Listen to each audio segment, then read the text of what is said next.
Bonjour à tous. Alors, je vais essayer de vous décrire le fonctionnement et l'architecture pour le projet lorsque vos éléments seront déployés sur les plateformes d'hébergement Heroku et Firebase. On va avoir trois acteurs.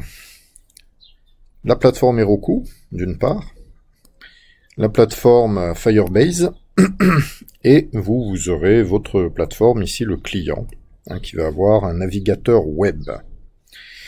La plateforme Heroku, donc, c'est un hébergeur qui va vous permettre d'héberger à la fois un serveur Java, qu'on va faire, et une base de données Postgre. Ça, c'est une plateforme à part, c'est un hébergeur particulier, Heroku, qui vous permet d'héberger des applications et des bases de données. Le deuxième hébergeur qu'on utilise, c'est donc Firebase. Firebase est un hébergeur qui est proposé, c'est Google en fait, qui a derrière. L'idée, c'est de pouvoir héberger des applications web, principalement, et de pouvoir les servir à des navigateurs. Ça propose aussi un certain nombre de services. On les utilisera pas tous, nous on utilisera le service d'authentification. Le service d'authentification, c'est ce qui va nous permettre de nous loguer, de nous identifier avec les identifiants Google, mais aussi Microsoft, GitHub, Twitter, Facebook, etc. On creusera pas ça spécialement, on s'identifiera nous simplement avec les identifiants Google, mais de la même façon, il sera possible d'utiliser des identifiants Microsoft ou autres. Voilà, donc on a ces deux plateformes. Ces deux plateformes vont héberger des choses différentes. Dans Heroku, on va avoir vraiment le serveur métier. C'est ici dans Heroku qu'on va héberger et on donnera accès donc aux différents défis. C'est avec le serveur métier qu'on va faire en Java, en Spring Boot, qu'on pourra aller poster des nouveaux défis, relever des défis, etc. Du côté Firebase, on va héberger en fait l'application cliente. Ici, on aura l'application client.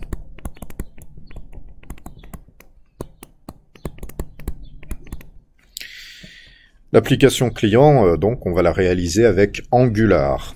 Alors, cela dit, au passage, dans Firebase, on peut tout à fait héberger des applications qui ne sont pas des applications Angular. Vous la faites en pur JavaScript, en React ou n'importe, vous pouvez avoir accès au service de Firebase. Nous, puisque c'est le cadre du projet applicatif, on utilisera donc une application Angular. Donc, un serveur métier avec du Java où je vais donner accès à mes différents défis. Une application client qui va être hébergée sur Firebase. Donc il y aura une adresse bien particulière, une URL sur le web.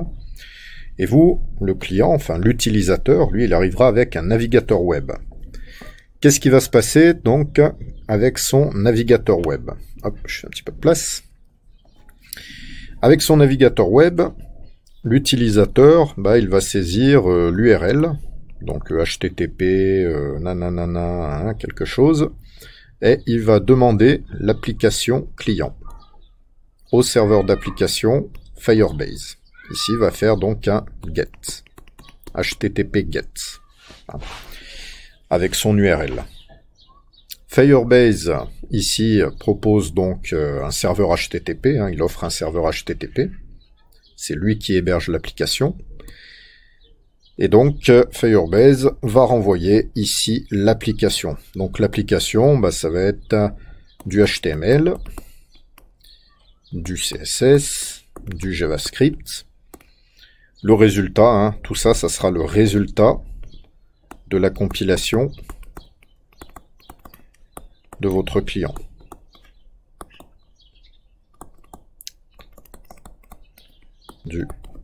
De l'application Angular.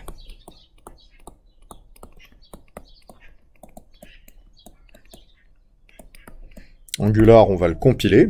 Enfin, votre application Angular, à un moment, on va la compiler. Et c'est le résultat de la compilation qu'on va héberger.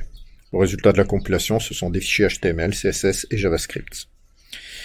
Alors, une fois qu'on a fait ça, on va avoir fait le get. Ici, dans le navigateur web, donc, je vais avoir mon application. Deuxième étape, une fois que votre application va être chargée sur le client, sur le navigateur, hein, donc, une chose qu'on pourra faire, hein, c'est demander à l'utilisateur de s'authentifier. Au moment de s'authentifier, donc maintenant votre application fonctionne sur le navigateur, elle est déployée sur le navigateur, hein, elle s'exécute dans le navigateur, clairement, ici. L'application qui s'exécute à l'intérieur du navigateur, eh bien, elle va commencer par aller, on va demander à l'utilisateur d'aller s'identifier, s'authentifier via Firebase. Donc ici, ça sera login via compte, par exemple un compte Google. Le service d'authentification, si tout va bien, il va vous renvoyer un jeton d'identification. Dans ce jeton d'identification, ce qu'on va retrouver, c'est que vous êtes bien alexandredemeur@google.com par exemple. Donc ce sera bien moi. Et donc j'ai bien été identifié.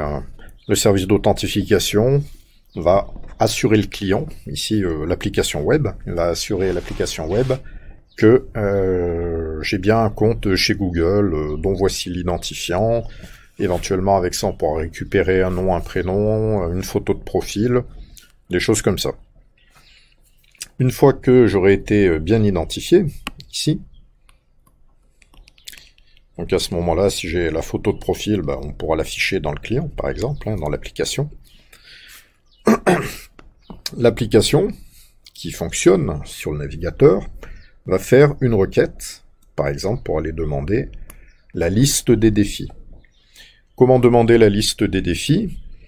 On va passer par une API REST sur le serveur Java. Le serveur Java, il va implémenter des API HTTP, qu'on appelle REST. Et pour ça, il fera une requête GET sur une ressource qu'on appellera par exemple API/défi. Votre serveur Java, à ce moment-là, il va recevoir cette requête, il va lancer l'exécution d'une fonction de traitement.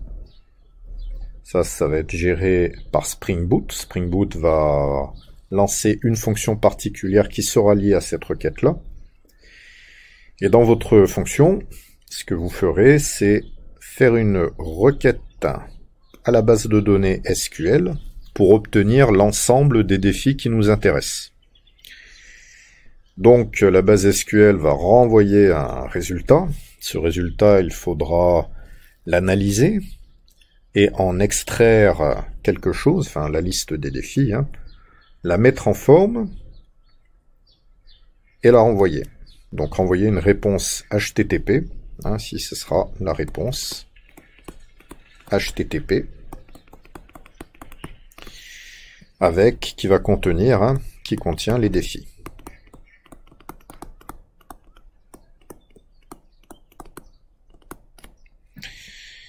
L'application va recevoir ça, elle va mettre à jour les données via un service, et vous aurez un service à programmer. Dans ce service, vous direz, voilà, la liste des défis, c'est celle-ci. Donc, par exemple, vous pourrez fixer la liste des défis à l'aide d'un behavior subject. Et par les mécanismes de data binding, si vous avez bien fait vos templates, ici, vous verrez s'afficher la liste des défis, effectivement, à l'intérieur de votre page web.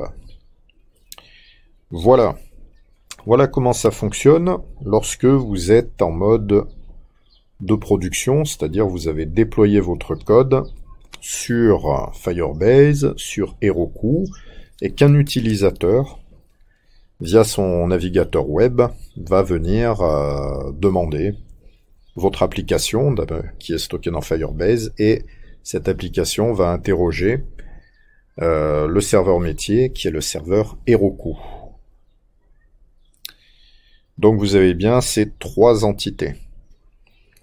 L'application, je rappelle, elle va fonctionner à l'intérieur du serveur web, c'est une application web, donc elle fonctionne à l'intérieur du navigateur web, pardon, ici, ça c'est le navigateur web dans Chrome, dans Firefox, comme vous voulez, et elle est hébergée par Firebase. Hébergée, c'est-à-dire Firebase stocke les fichiers JavaScript, CSS, HTML qui définissent l'application.